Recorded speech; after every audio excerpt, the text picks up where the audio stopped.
The day my psycho neighbor Karen tried to steal my family's dream lake, I bought all 42 acres plus the shoreline she'd been using for 12 years.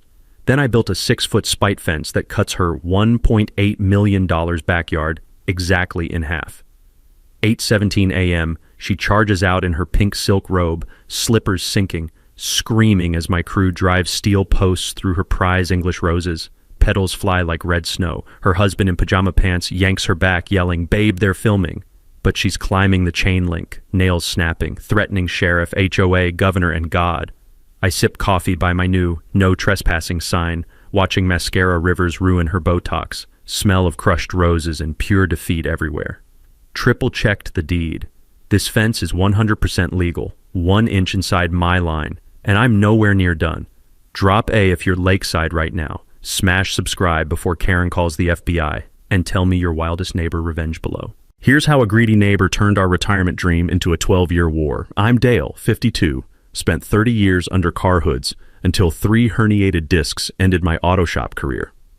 My wife Cheryl's battling lupus, the kind that makes your joints feel like broken glass every morning. Doctors said low-impact water therapy was her only shot at staying mobile without a wheelchair. We scraped together every damn penny for 15 years. Ate generic cereal, drove a rusted-out pickup, skipped every vacation while our friends posted beach photos. All for 1.2 acres of lakefront paradise on Willow Lake, northern Michigan.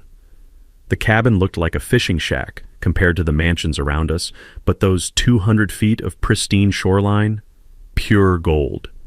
Then we met our psychotic neighbor. Karen Whitmore owns the $1.8 million fortress next door. All glass and steel jutting into the sky like some rich person's middle finger to nature. This woman inherited more money than most people see in 3 lifetimes, married Bradley, who basically runs municipal zoning and treats this lake like her personal country club. Here's where it gets interesting. For 12 years, while our property sat empty under some dead guy's estate, Princess Karen decided our shoreline was hers, her private dock, her jet ski storage, her pontoon boat parties. The previous owner lived in Chicago, visited twice a year, and couldn't care less what happened. So Karen just took it. Day 1 after moving in, I'm fixing our dock when I hear the sharp click of heels on wood. Karen struts down wearing enough diamonds to fund a small country, waving official-looking papers that smelled like expensive lies. "This is an established recreational easement," she announces, voice dripping fake authority. "You can't block community lake access." Community access. On private property I'd bled to afford. Those papers? Beautiful forgeries on township letterhead? The woman had actually counterfeited government documents to steal my land. "Ma'am, this is my dock, my shoreline, my property." Her perfectly Botoxed face shifted from country club sweet to Arctic cold in 2 seconds. We'll see about that. 20 minutes later, Sheriff Morrison rolls up in his cruiser. Turns out he's Karen's golf partner and barbecue buddy. She's got actual tears streaming down her cheeks, probably the first genuine emotion she'd shown in decades, sobbing about how I threatened her safety and violated established community agreements. Morrison looked at me like I'd personally insulted his mother. "Dale, maybe you folks can work this out neighborly. No need for lawyers over a little dock space." A little dock space that I'd saved 15 years to own. But Karen was just getting started. Within a week, code violation notices appeared like a bad rash. My dock repair? Unapproved waterfront construction? The small fire pit for Cheryl's evening therapy sessions? Illegal outdoor burning in residential zone? Even my mailbox was suddenly non-conforming height violation. Every permit I filed disappeared into bureaucratic quicksand while Karen's applications got rubber-stamped faster than McDonald's orders. Amazing how efficiency improves when your husband controls zoning approvals. The whisper campaign started immediately. Karen told neighbors we were lowering property values with our inappropriate trailer park modifications. Called us the wrong element for a family-oriented lakefront community. Translation: not rich enough for her royal standards. The breaking point hit during Karen's 4th of July yacht party. I'm helping Cheryl with her evening water therapy when we hear live music blasting from our own shoreline. 20 of Karen's country club friends drinking champagne and eating catered lobster on a buffet table they'd set up on my property. When I politely asked them to relocate, Karen stood up with a glass of wine and announced to her guests, "Everyone, this is our unstable neighbor I warned you about. He's probably dangerous." The taste of humiliation mixed with rage was bitter as burnt coffee. That's when it hit me. This wasn't about sharing lake access. This was about Karen believing everything she could see belonged to her, and my modest retirement dream was blocking the view of her kingdom. Time to teach royalty about property rights. Karen's first move was pure bureaucratic warfare. Death by 1,000 paper cuts, and she had the government on speed dial. Monday morning, I'm drinking coffee and planning Cheryl's therapy schedule when Bradley's zoning office calls. Apparently, my 40-year-old dock needs a comprehensive environmental impact study before any repairs can continue. Cost, $12,000. Timeline, 6 to 8 months. But it's been here since 1983, I told the clerk. New regulations, sir. Your neighbor filed a complaint about potential wetland disruption. Wetland disruption. From fixing 3 loose boards on a dock older than most of the fish in the lake. By Wednesday, Karen escalated to historical preservation. My humble cabin violated newly established architectural guidelines for maintaining period-appropriate lakefront character. Guidelines that appeared overnight like mushrooms after rain, written specifically to target anything under $500,000. The smell of Karen's manipulation was stronger than the algae blooming near her illegal dock extensions. Friday brought the environmental agency inspection. I'm waiting when Karen arrives in full makeup at 7 a.m., leading some nervous bureaucrat around like he's touring a crime scene. Her voice drips fake concern as she points at my property with perfectly manicured nails. You can see the unauthorized shoreline modifications, she's saying. And that fire pit is definitely contaminating runoff into protected fish spawning areas.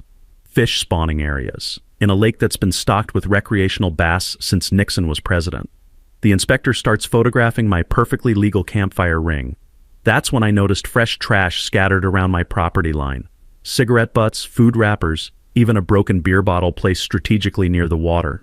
Karen had staged evidence like some budget CSI villain. But 30 years fixing engines teaches you to diagnose problems before they destroy everything. Time to pop Karen's hood and see what kind of fraud was running her operation. I spent 3 days at the county courthouse digging through property records. The taste of stale courthouse coffee became my fuel as I traced deed transfers, easement agreements, and permit histories going back decades. My old friend Jerry from the tax assessor's office helped me navigate the bureaucratic maze. Turns out knowing people who actually work for a living has advantages over country club connections. What I discovered was absolutely beautiful. Karen's precious dock extended 15 feet into public waterway without a single permit. Her boat lift, installed without environmental review in designated fish habitat, those underwater LED lights she bragged about, completely illegal in spawning zones. Even better, and this was the mini twist that changed everything. My property survey revealed Karen's daddy had screwed up the original purchase. My land extended 25 feet further east than anyone realized. Her outdoor kitchen, half her pool deck, and that prize-winning rose garden were sitting pretty on my property. Jerry had mentioned something about quiet title actions during one of our conversations about boundary disputes. Basically, you force an expensive legal survey where the loser pays all costs. Separates serious property owners from rich people playing games with fake papers. The surveyor's report was poetry in motion. Sharp metal stakes driven deep into Karen's manicured lawn, marking the real property line while she watched from her kitchen window. Her face went white as fresh primer when those measurements came back official. I called the state DNR that afternoon, filed formal complaints about every unpermitted structure Karen had built in protected waters. GPS coordinates, timestamp photos, detailed measurements, presented like evidence in a criminal trial.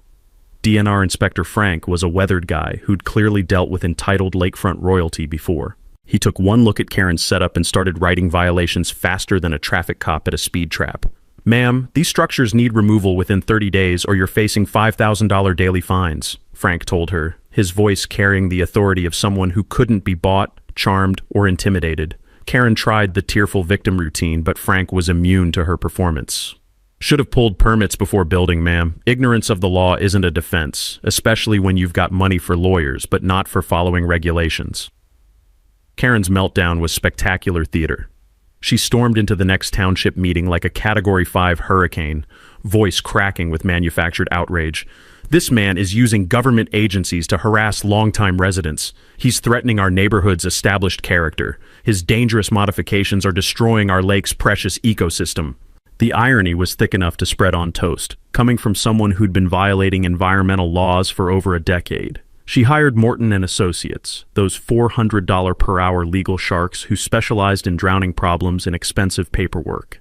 They challenged everything. The survey results, DNR's authority, even my right to file complaints as a recent resident. But Karen made the classic rich person mistake. She declared total war on someone with nothing left to lose. 6 a.m. music concerts aimed at our bedroom window. Industrial floodlights turning our living room into an interrogation chamber. Weekly noise complaints for using a hammer during legal construction hours. She even sicked Adult Protective Services on us, claiming I was exploiting Cheryl's lupus for sympathy and financial advantage. Game on, princess. Let's see how royalty handles a real fight. Karen's nuclear option came disguised as environmental activism, but she just picked a fight with the wrong lake, and the wrong mechanic who actually reads legal documents. 2 weeks after those DNR citations landed, I'm grabbing my mail when a bright yellow for sale sign appears on the old Camp Wildwood property, like a bad omen.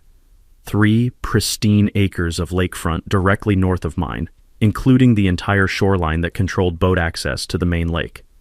The place had been quietly rotting since the summer camp closed in 2019, but suddenly someone was moving lightning fast to snatch it up. That someone was Lakeshore Development LLC, a shell company that traced back through 3 layers of legal paperwork to Karen's personal attorney. The woman was trying to buy my lake access right out from under me, and with her daddy's trust fund money, she had the firepower to make it happen. The metallic taste of panic mixed with rage as I realized Karen's strategy. Control the adjacent property, control my access, force me to sell cheap and crawl away defeated. But Princess Karen had made one beautiful mistake. She assumed I was just some broke grease monkey who'd gotten lucky buying lakefront property above my pay grade. I called my brother-in-law Jim that same night. He'd been flipping houses in Detroit for 15 years, knew every dirty trick in the real estate game, and owed me a favor from when I rebuilt his transmission for free.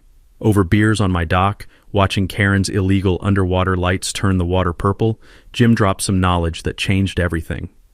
"Dale, you better dig through your deed papers for something called right of first refusal," he said, crushing his empty Bud Light with the satisfaction of a man who'd seen rich folks get outsmarted before. Those old lakefront properties from the 60s sometimes have clauses giving neighbors first dibs on connecting parcels. Right of first refusal. I'd seen those words buried in the legal gibberish when I bought the place, but they'd meant nothing to me then. Now they meant everything. Spent the next day at the county recorder's office with a magnifying glass and determination, tracing property records back to 1967. The original developer had been smart, wrote right of first refusal into every single lakefront deed to keep the lake community intact and prevent outside speculators from carving it up. Karen's shell company could bid $1 million if they wanted. Legally, I got first shot at that property, and there wasn't a damn thing her expensive lawyers could do about it. The look on the real estate agent's face when I exercised that clause was worth the price of admission. I outbid Karen's fake company by exactly $1. $125,001 for the entire Camp Wildwood property, purchased with a loan secured by my truck, tools, and every favor I could call in. But here's where it gets beautiful. That property didn't just come with lake access. It came with mineral rights, a forgotten commercial fishing lease generating $2,000 monthly from the state, and something that made Karen's face go white as fresh snow when she found out. Buried in those 1967 easement agreements was a legal access road that ran directly through what was now Karen's backyard. For 58 years, that easement had been illegally blocked by Karen's landscaping projects. Her prize-winning rose garden, decorative fencing, outdoor kitchen setup, and half her entertainment area were sitting pretty on a recorded right-of-way that I now controlled as the adjoining property owner. Karen's meltdown when the deed transfer hit public records could probably be heard from orbit. She stormed into Township Supervisor Martinez's office like Napoleon retreating from Moscow, demanding they reverse the sale for environmental fraud and conspiracy against established residents. When Martinez politely explained that legal property sales can't be reversed because someone doesn't like the outcome, Karen switched to environmental theater. She hired 20 college kids from State University to stage what she called an emergency conservation protest. Paid them $50 each to march around with professionally printed Save Our Lake signs while Channel 7 News filmed her performance as a concerned environmental activist. The smell of irony was thicker than swamp gas. Karen, who'd been violating environmental laws for over a decade, positioning herself as the lake's guardian angel. Her hired protesters had no clue what they were protesting, just following scripts about corporate lake destruction and environmental terrorism. They accidentally trampled Mrs. Henderson's prized flower garden, knocked over the Johnsons' decorative mailbox, and left McDonald's trash scattered across the public boat launch. By evening, Karen had accomplished something I never could have managed alone. She'd turned half the neighborhood against her own cause, but she was just getting warmed up. Karen filed a federal lawsuit claiming my purchase was fraudulent conspiracy to monopolize recreational water access. Her legal team argued that 1960s right of first refusal clauses were antiquated, unenforceable relics that violated modern property rights. Meanwhile, the sabotage campaign escalated. Sugar in my boat motor destroyed a $2,000 outboard. Cut dock lines sent our pontoon floating into public waters where vandals could have stripped it clean. Property line markers disappeared faster than free beer at a construction site. Now I owned the lake bottom, controlled all access points, and held legal rights to drive trucks through Karen's backyard anytime I wanted. Game, set, and match, princess. Karen's psychological warfare campaign reached peak insanity the day my fence contractor rolled up with a truck full of 6-foot cedar panels and the legal paperwork to slice her kingdom in half. First, she hired some greasy private investigator, looked like he crawled out of a 1980s divorce case, to excavate my entire life history. Military records, credit reports, employment history, even Cheryl's medical files. Karen wanted dirt, any dirt, to paint me as dangerous, unstable, or broke enough to accept her buyout offer. The PI's report must have been disappointing. 30 years of steady work, honorable discharge, clean record despite medical debt, and a marriage that survived more storms than Karen's ego could handle. But since when do facts stop entitled rich people from creating their own reality? She launched a whisper campaign that would make Cold War propagandists proud, posted on neighborhood Facebook groups claiming I was clearly suffering from PTSD and probably dangerous around children.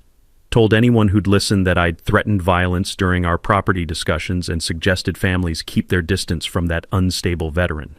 Karen even staged a soap opera injury, suddenly appearing with a designer neck brace claiming my fence construction had damaged her award-winning garden and caused her to fall while investigating property destruction. The woman deserved an Oscar for her performance as the innocent victim. But 30 years fixing broken engines taught me something valuable. When someone's making too much noise, they're usually trying to hide a bigger problem under the hood.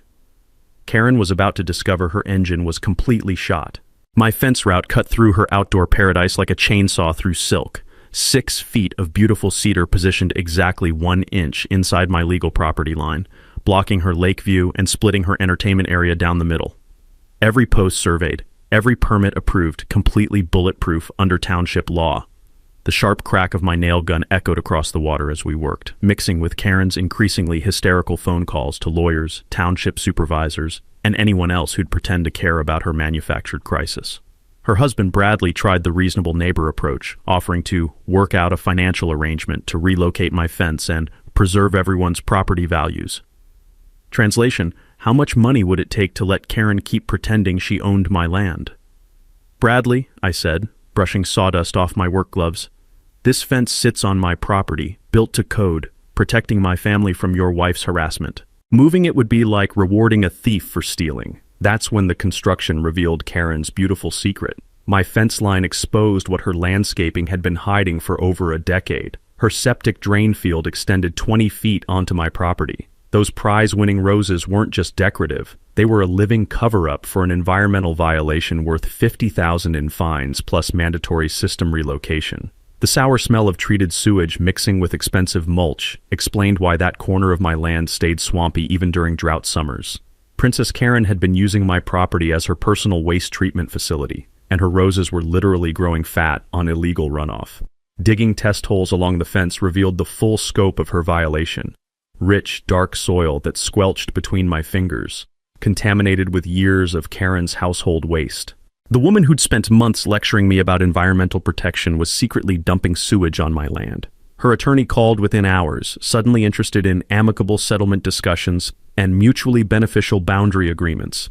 Amazing how quickly legal threats evaporate when someone discovers your client has been breaking environmental laws for years.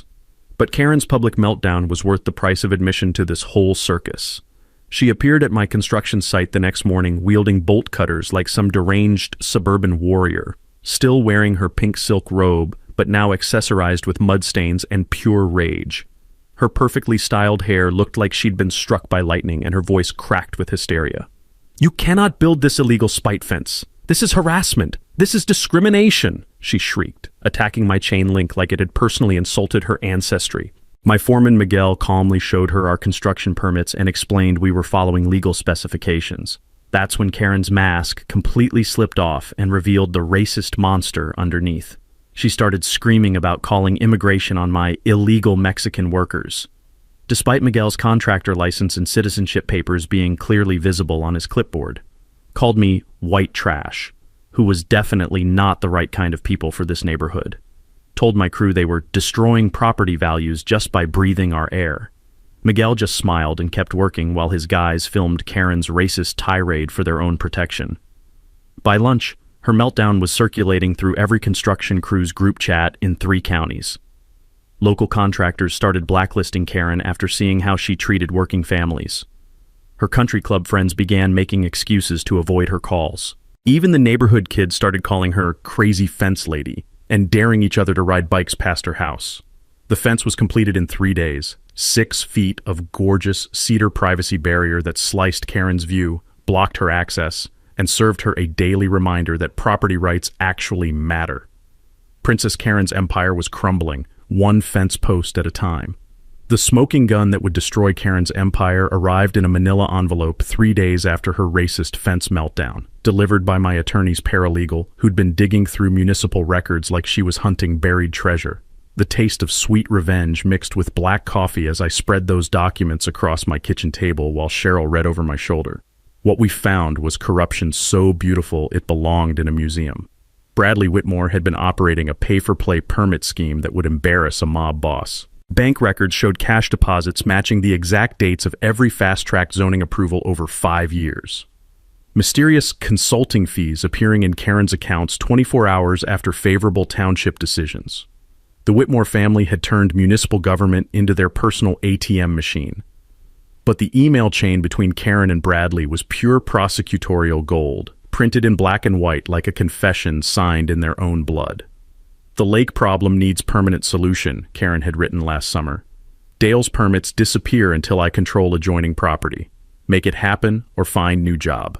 Bradley's response made my hands shake with anticipation. "Consider it handled, babe. Municipal review takes forever when applications get misfiled. Guy will give up and sell cheap within 6 months. Criminal conspiracy documented in their own words, dated and stored on government servers like evidence gift-wrapped for prosecutors." The corruption ran deeper than simple permit manipulation. Karen's family had been running illegal vacation rentals for 3 years, 5 bedrooms, premium lakefront rates, 0 permits or taxes, $200,000 in unreported income, while they lectured neighbors about maintaining community standards and protecting property values. The federal wetlands fraud was the crown jewel that would send them both to prison. Karen had stolen $75,000 in environmental protection grants, money specifically allocated for shoreline restoration that she'd used to fund her illegal dock improvements and underwater lighting systems. Government conservation funds stolen to pay for the very environmental crimes she was now being prosecuted for.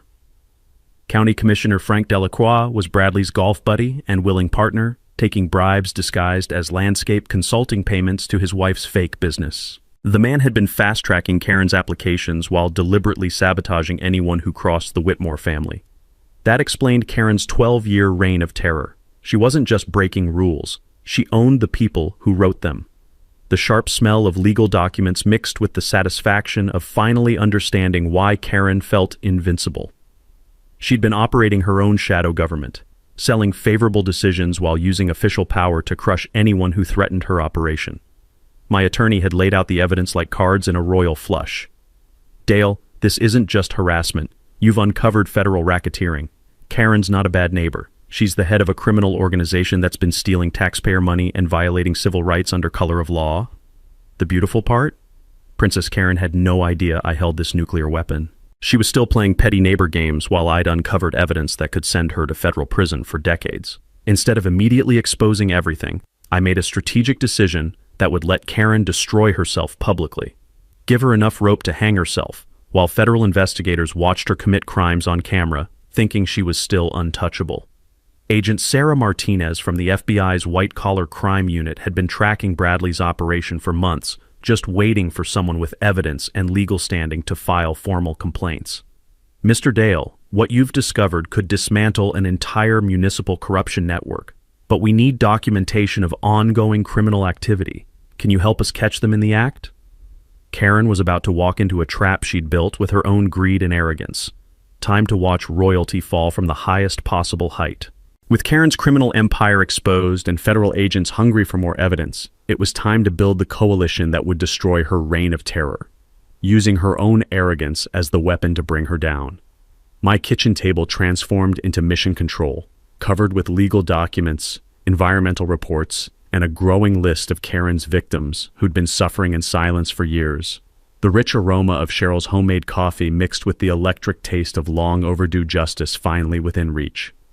First recruitment call went to Margaret Chen, leader of the Willow Lake Environmental Group, a collection of retired teachers and genuine nature lovers who'd been documenting Karen's environmental crimes for years without realizing they were building a federal case.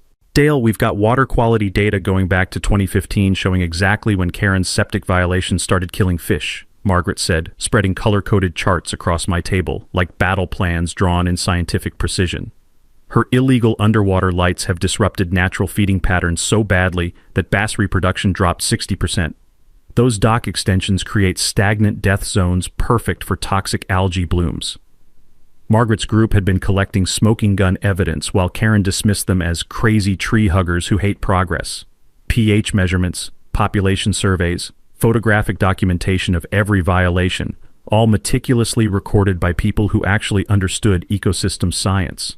Next target was investigative journalist Lisa Rodriguez from Channel 7, who'd been circling Bradley's corruption for months, like a shark smelling blood in the water. Her eyes went wide when I spread the email evidence and bank records across her desk. Holy shit, Dale. Excuse my French, but this is RICO-level corruption. We're not talking about one bad neighbor. Karen and Bradley have been running a criminal syndicate disguised as municipal government, and you've just handed me the story of my career. Lisa had already identified dozens of other victims. Small business owners bankrupted by permit delays after refusing consulting fee demands, elderly residents harassed with bogus code violations for opposing Karen's political candidates, working families driven from the township by manufactured bureaucratic terrorism. The legal strategy session revealed the beautiful scope of our nuclear option. Beyond federal criminal charges, we had civil rights violations under Section 1983, using government authority to violate constitutional protections.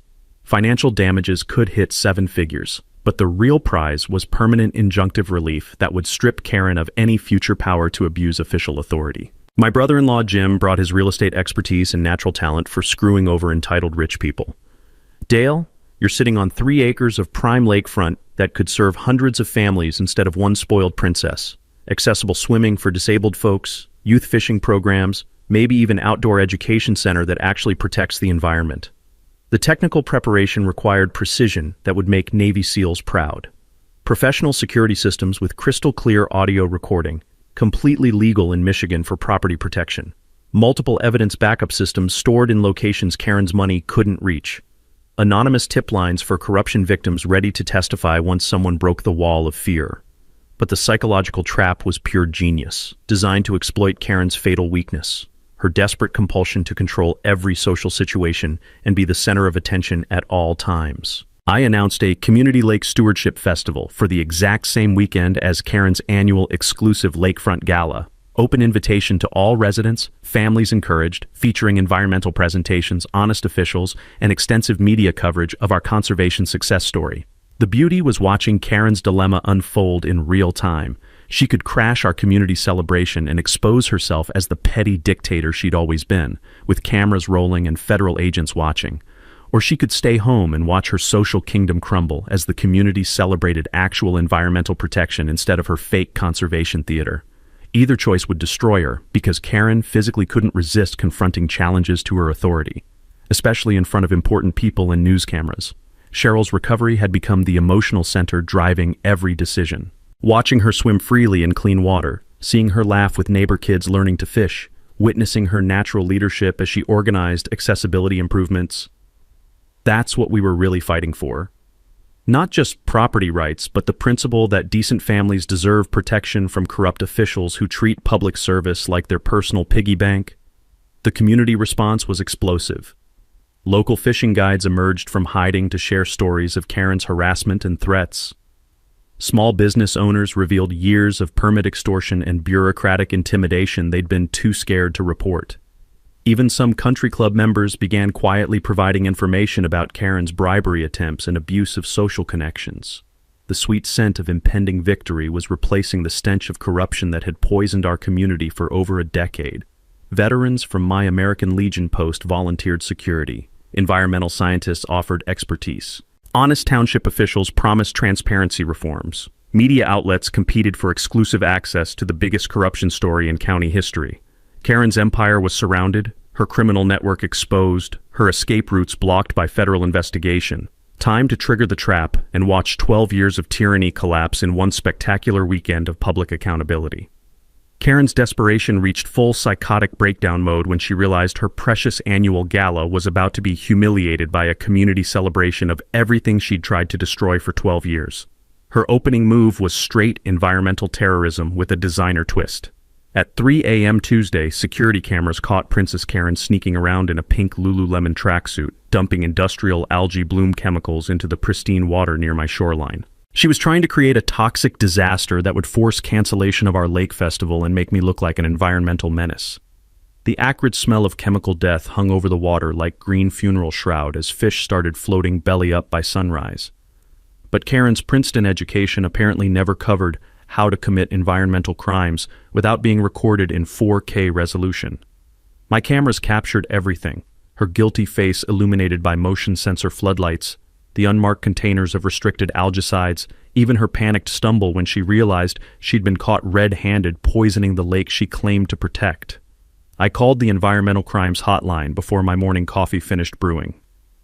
Hazmat teams were testing water samples within hours while Karen played innocent victim, tearfully telling Channel 7 that eco-terrorists must be sabotaging our beautiful lake to damage property values and hurt our community. The chemical analysis revealed deliberate contamination with industrial algicides requiring federal permits just to transport, let alone dump into recreational waterways. Karen was facing environmental felony charges carrying mandatory prison time, and her performance as concerned citizen was Academy Award-worthy fiction. But eco-terrorism was just her opening act. Thursday brought the hired vandalism squad, two guys who looked like they'd flunked out of remedial criminal school but still needed beer money. They showed up after midnight with crowbars and spray paint, planning to trash my festival location and make it look dangerous for families. Motion sensors triggered my floodlight system, illuminating them like Christmas ornaments while cameras recorded license plates, faces, and the distinctive prison tattoos that would make police identification embarrassingly simple. The sharp crack of breaking glass echoed across water as they smashed dock lights and spray-painted threats about keeping quiet and minding your business. Here's where 30 years of living in rough neighborhoods paid dividends. I'd been watching from my kitchen window with a baseball bat and my phone ready to call 911. When they started approaching the house where Cheryl was sleeping, I stepped onto the porch with the brightest flashlight money could buy. "Gentlemen, you're on camera committing felony vandalism on private property. I suggest leaving immediately before this becomes more expensive than Mrs. Whitmore is paying you." The taste of pure satisfaction mixed with righteous anger as they ran like scared rabbits, jumping into their rusted pickup and speeding away with tires squealing on gravel. But not before my security system captured everything needed to connect them directly to Karen's escalating harassment campaign. Friday brought Karen's masterpiece of false accusations. She filed a police report claiming I'd threatened her with military weapons during our previous property discussion, painting herself as an innocent victim terrorized by a dangerous veteran with PTSD and violent tendencies. Sheriff Morrison, still Karen's golf buddy despite mounting corruption evidence, reluctantly showed up with a search warrant for illegal weapons and evidence of terroristic threatening. His obvious discomfort was painful to watch as he went through motions of investigating his friend's obviously fabricated story. But timing is everything in comedy and justice. While Morrison was searching my garage for non-existent evidence, FBI agents were simultaneously serving federal warrants on Bradley's zoning office and the Whitmore mansion. News vans lined their street like vultures as federal investigators carried out boxes of evidence while Karen screamed about political persecution and harassment of law-abiding citizens. The irony was delicious. Karen claiming harassment while federal agents documented 12 years of her criminal harassment of others, all captured on live television for the evening news. Saturday morning delivered Karen's final desperate gambit, and the evidence that would destroy her forever. She attempted to bribe County Supervisor Martinez with a leather briefcase containing $50,000 cash, demanding he issue an emergency shutdown order for our lake festival, citing public safety concerns and environmental protection needs. Martinez had been expecting this exact move. FBI agents recorded everything from a surveillance van as Karen laid out her corruption offer like she was ordering expensive wine at the country club. Supervisor Martinez, I'm prepared to offer substantial ongoing financial arrangements for continued cooperation in municipal matters affecting our community standards, Karen said, her voice carrying clearly through hidden microphones. Mrs. Whitmore, Martinez replied, what you're describing is attempted bribery of a public official. This conversation is over. Karen's perfectly made-up face went white as fresh snow when she realized Martinez was wearing a wire and FBI agents were probably watching from multiple angles.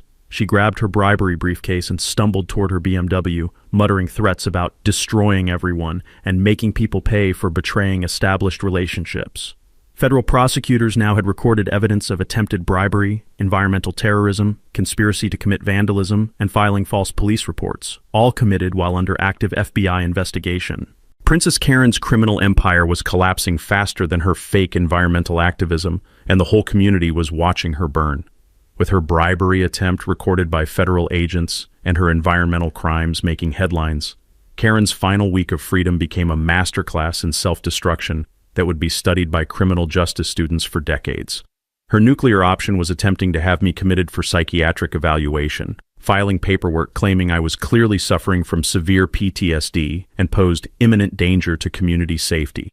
She'd recruited a sketchy psychiatrist who owed Bradley favors from past zoning approvals to sign off on emergency mental health detention orders. Dr. Marcus Webb looked like he'd bought his medical degree from a Cracker Jack box, but his signature on official letterhead was all Karen needed to weaponize the mental health system against me. The man had a history of rubber stamping involuntary commitments for wealthy clients trying to control family members or business partners. But Karen's desperation made her sloppy. She filed the petition using falsified medical records claiming I'd been making terroristic threats and displaying erratic veteran behavior consistent with dangerous psychological breakdown. Problem was, she fabricated evidence of doctor visits that never happened and medications I'd never taken. My actual military medical records told a completely different story. Clean psychological evaluations, no PTSD diagnosis, exemplary service record with commendations for cool-headed decision-making under pressure. When the county mental health examiner compared Karen's fabricated evidence with authentic VA documents, her fraud became obvious. Meanwhile, the state attorney general's office was building a RICO case that would dismantle the entire Whitmore corruption network. Anonymous tips flooded in from victims who'd been silent for years, encouraged by seeing Karen finally facing real consequences for her crimes. Local business owners revealed years of permit extortion. Elderly residents shared stories of harassment and intimidation. Even some country club members provided evidence of Karen's attempts to buy political influence through illegal campaign contributions and municipal bribery schemes. But Karen wasn't finished destroying herself. She attempted to file elder abuse charges against me, claiming I was financially exploiting Cheryl's disability and manipulating a vulnerable woman for personal gain.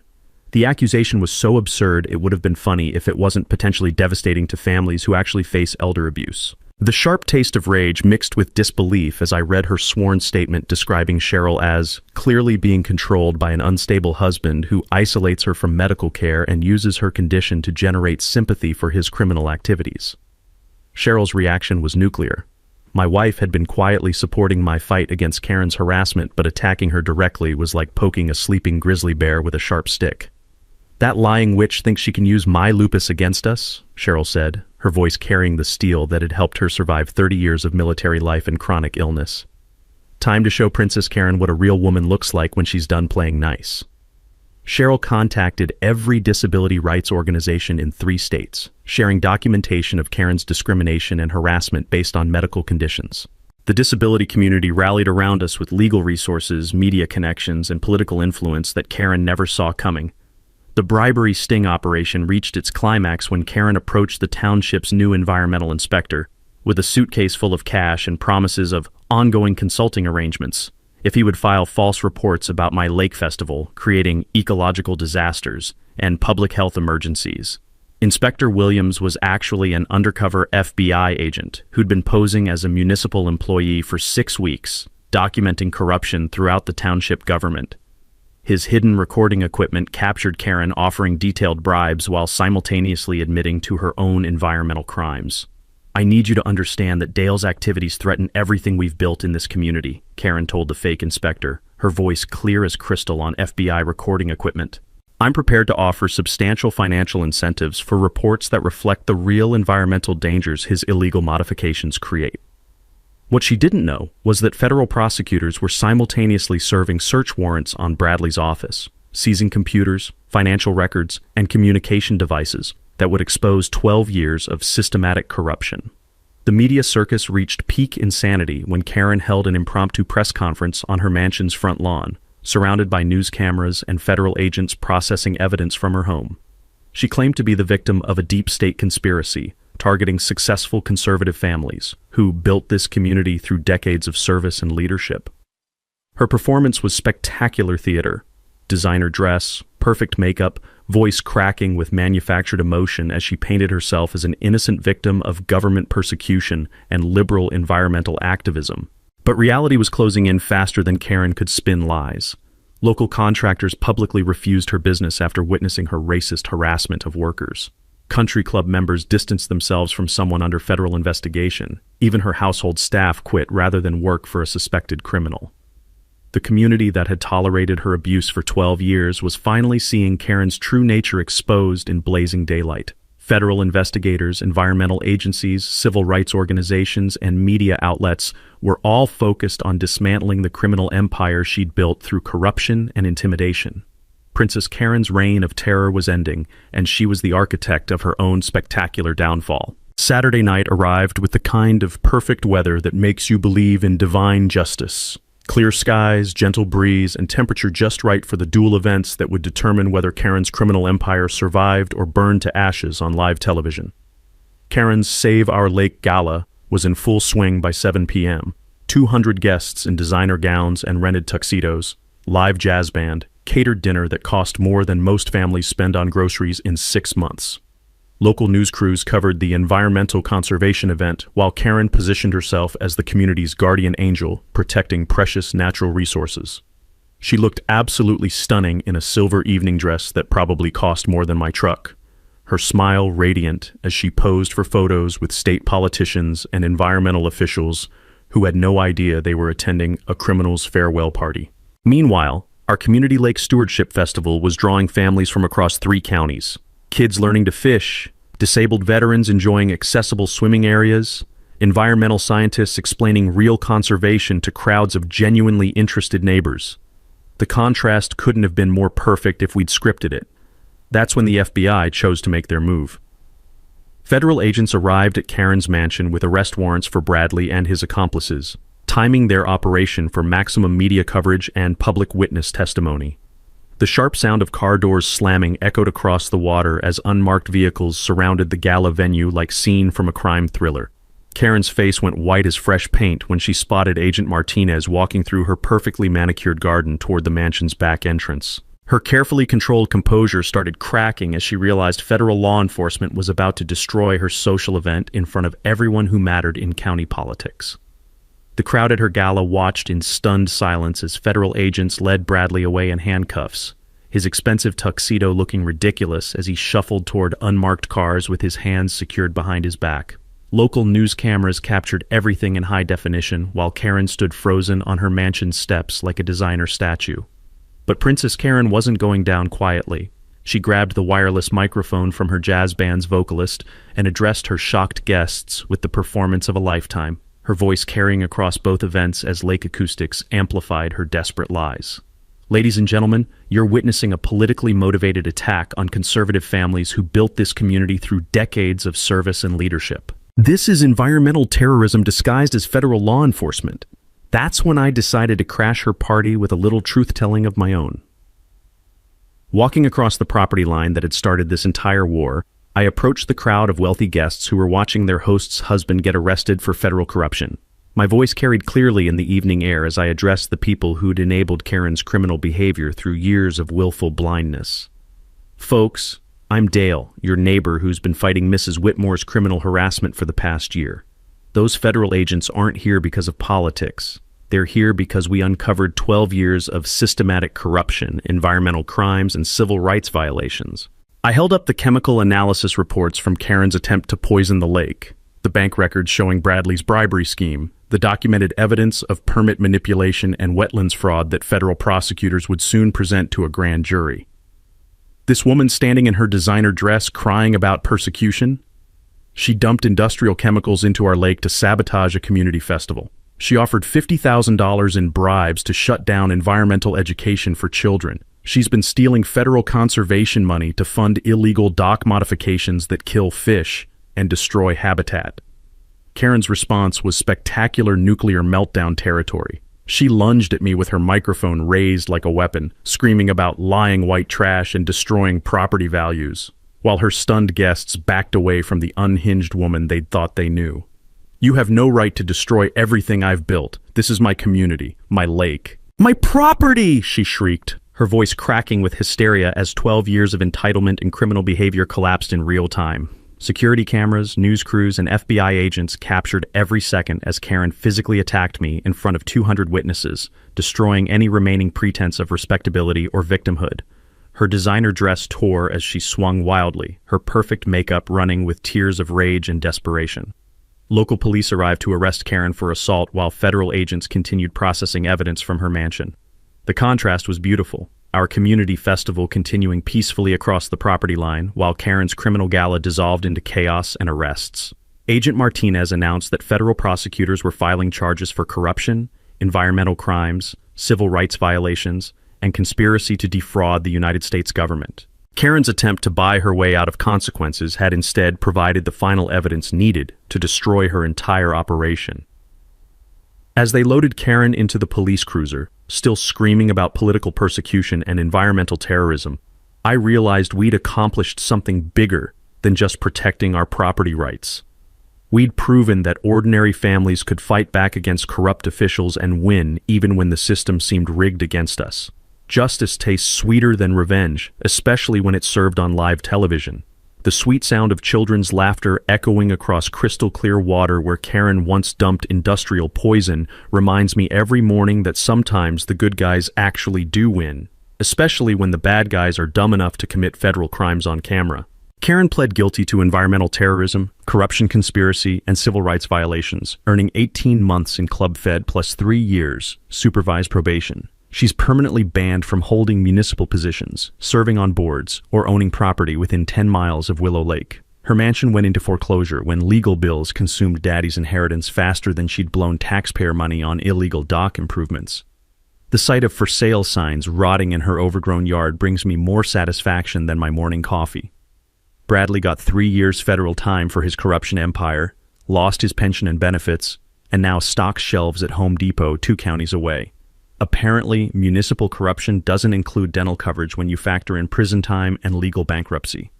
Our civil lawsuit settled for $250,000 covering legal costs, property restoration, and compensation for years of harassment. But the real prize was permanent injunctive relief ensuring Karen can never again abuse official power to terrorize ordinary families trying to live the American dream. County voters recalled Commissioner Delacroix in a landslide that sent shockwaves through corrupt local politics. New officials implemented transparent permit processes, citizen oversight committees, and ethics rules that would have strangled Karen's criminal operation in its cradle. The lake transformation exceeded every dream Cheryl and I nurtured during 15 years of ramen dinners and secondhand everything. Our 3-acre property became Cheryl's Cove, an accessible swimming and therapy center serving disabled community members across 4 counties. Watching my wife teach adaptive swimming to kids with mobility challenges, seeing her laugh without wincing for the first time in years, reminds me what we were really defending. The University Research Station documenting ecosystem recovery has recorded miraculous environmental improvements since eliminating Karen's pollution sources.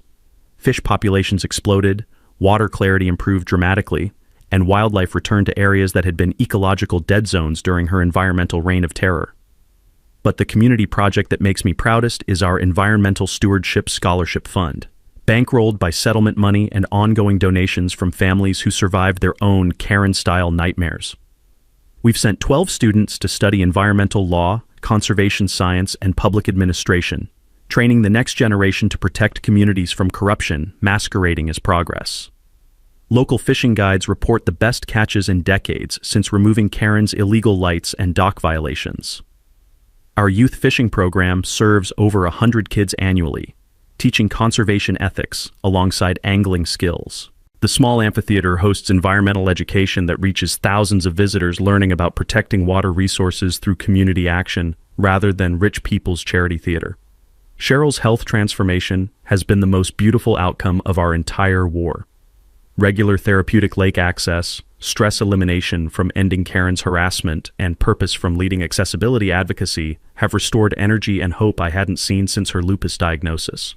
She's become a regional champion for disability rights and environmental justice, proving that fighting corruption benefits everyone who values community over privilege. Our case became a national model for citizen-led corruption investigations. Legal advocacy groups teach our documentation methods and coalition-building strategies to families battling similar corruption across multiple states. We've helped dozens of communities fight back against officials who treat public service like personal profit centers. Environmental law schools study our conservation success, showing how ordinary citizens can protect natural resources when government agencies fail. Veterans organizations use our story highlighting discrimination against disabled service members and the power of community support for military families facing bureaucratic terrorism. Karen occasionally surfaces in local arrest reports, violating probation, harassing former neighbors from her subsidized housing, or attempting new schemes that land her back in legal trouble. She's become a living cautionary tale about what happens when entitled criminals discover that daddy's money can't buy immunity from federal consequences. The rich scent of clean lake air mixed with Cheryl's homemade coffee on our dock each morning tastes like victory served at the perfect temperature. Looking across pristine water toward the empty lot where Karen's criminal headquarters once poisoned our community, I'm reminded that the best revenge against corruption is building something infinitely better in its ruins. Our lake now serves hundreds of families who understand that real environmental protection comes from people who actually care about nature, not wealthy sociopaths performing conservation theater while committing ecological crimes. Drop your most insane HOA or psycho neighbor story in the comments. I read every nightmare and respond personally. Smash subscribe because next week's story involves a corrupt mayor trying to steal a children's playground. And the FBI sting operation ending will melt your brain.